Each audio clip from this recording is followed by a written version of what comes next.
Sky dream একটি agency, সেটি হাতিয়ে নিয়েছে কোটি কোটি টাকা। ইতিমধ্যে যারা ভুক্তভোগী আছেন তারা ওনাকে আটক করেছেন। ওনার বাড়ি হচ্ছে নোয়াখালী থেকে সেই সিলেটের জিন্দাবাজারে এসে এখানে একটি অফিস করেছিলেন।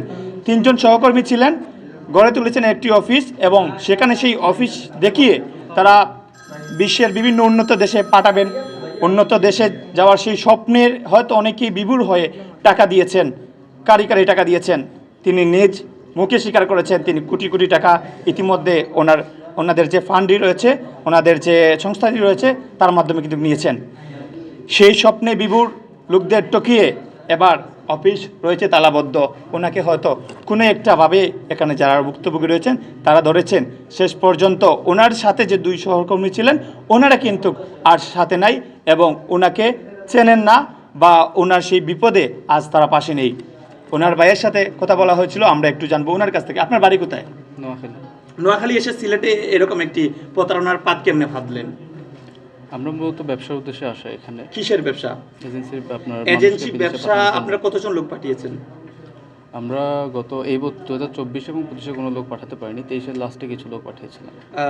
23-এর সেই ডকুমেন্টস কি আছে আপনাদের কাছে? হ্যাঁ, আপনার যে সহকর্মী এখন আপনাকে চেনে না, জানে না, আপনাকে উদ্ধার করবে না, এখানে যারা বিক্ষুব্ধ গ্রাহকরা রয়েছেন তারা কিন্তু অবশ্যই আপনাকে, আমি যদি সেই ভুল করতাম আমাকে কিন্তু তারা আটক করতেন, অথবা যারা কিন্তু এখানে এই বিক্ষোভ করছেন তারাও যদি একই ভুল করতেন আপনি কিন্তু তাদেরকে অ্যাটাক করতেন না? জি। কিন্তু এখন তাদেরকে আপনারা চিনছেন না, বা আপনাকে তারা চিনছেন, আপনার সহকর্মীরা, এই বিষয়টা কে না আসলো বা কিভাবে আসলো? না, সহকর্মীরা চিনছেন না বিষয়টা তা না। আমার অফিস প্রায় দীর্ঘ 3 মাস, গত 3 মাস যাবত বন্ধ ছিল। লাস্ট আমার অফিসটা হচ্ছে মার্চে বন্ধ হয়। তারপরে আমরা অফিস ওপেন করি। এদের পরে আমি একটু প্রবলেমে পড়ে যাই টর্চারিংয়ে। তখন আপনাদের এজেন্সির কোনো সরকারি গভর্নমেন্ট অনুমোদিত কোনো ডকুমেন্টস আছে আমাদের কিনা? মূলত স্টুডেন্ট কনসালটেন্সি ফার্ম, সেখানে আপনার হচ্ছে কি আমাদের ট্রেড লাইসেন্স আছে।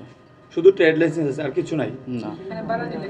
ভাড়া নিলেন কিভাবে, বা এখানে আসলেন কিভাবে? আমরা সর্বপ্রথম মালিক পক্ষের সাথে কথা বলি বিল্ডিংয়ের, তারপর তাদের সাথে এগ্রিমেন্ট করি, তারপরে আমরা অফিস ভাড়া নিই। এটা কোন বিল্ডিংটার নাম কি? এটা Zindabazar elegant shopping mall. Elegant shopping, Zindabazar. এভাবেই কিন্তু মানুষের সেই ড্রিমকে, সেই স্বপ্নকে তারা আসলে এভাবেই ধ্বংস করে দিচ্ছেন। এরকম এজেন্সি যারা প্রতারণার পাত ফেলেছেন, বিশেষ করে সিলেটের বিভিন্ন অলিতে গলিতে, বিভিন্ন সেই দালান কোঠায়। হয়তো আপনার স্বপ্ন ভাঙতে চলেছে, এখনই জাস্টিফাই করুন, এখনই আপনারা সেটি দেখুন আসলে সঠিক মানুষের কাছে দিয়েছেন কিনা। আমরা এর আগেও বেশ কয়েকটি জায়গায় অভিযান পরিচালনা করেছি, সেখানেও ঠিক একই রকম ফাঁদ অনেক হয়তো তাদের এইরকমই ধ্বংস হয়ে গিয়েছে। এই সিলেটের বিশেষ করে যুবক যারা রয়েছেন, স্বপ্নে যাওয়ার বিভোর রয়েছেন। পাসপোর্ট রয়েছে আপনার কাছে কিরকম? অনেকেরই প্রায় পাসপোর্ট দেওয়া হয়ে গেছে, কিছু পাসপোর্ট রয়েছে, সেগুলো আমরা আনার ব্যবস্থা করেছি, যেগুলো শনিবারের মধ্যে পেয়ে যাবেন সবাই হাতে। টাকা কিভাবে দিবেন?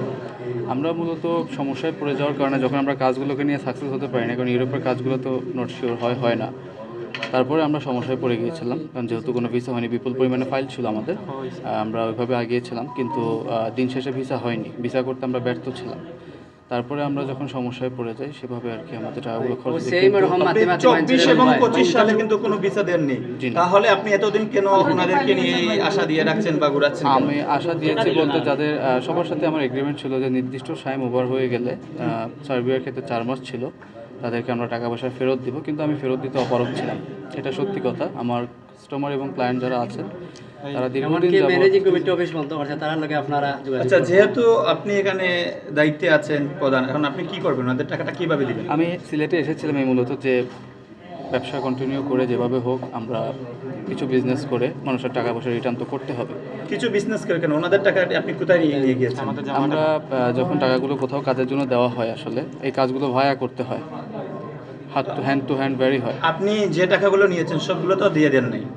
কি সব সবাই আসে না? ধরেন মিনিমাম 30 to 40% টাকা কাজে যায়, প্রায় আপনার 20 থেকে 30% টাকা অফিসে অ্যাটলিস্ট একটা খরচ আছে, বাকি কিছু আবার মনে করেন যে আপনার হাতে থাকে। সেখানে কিছু মানুষ ছিল যাদেরকে রিফান্ড করা হয়েছে, আবার ম্যাক্সিমাম মানুষের রিফান্ড করা হয়নি, এভাবে টাকাগুলো খরচ হয়েছে।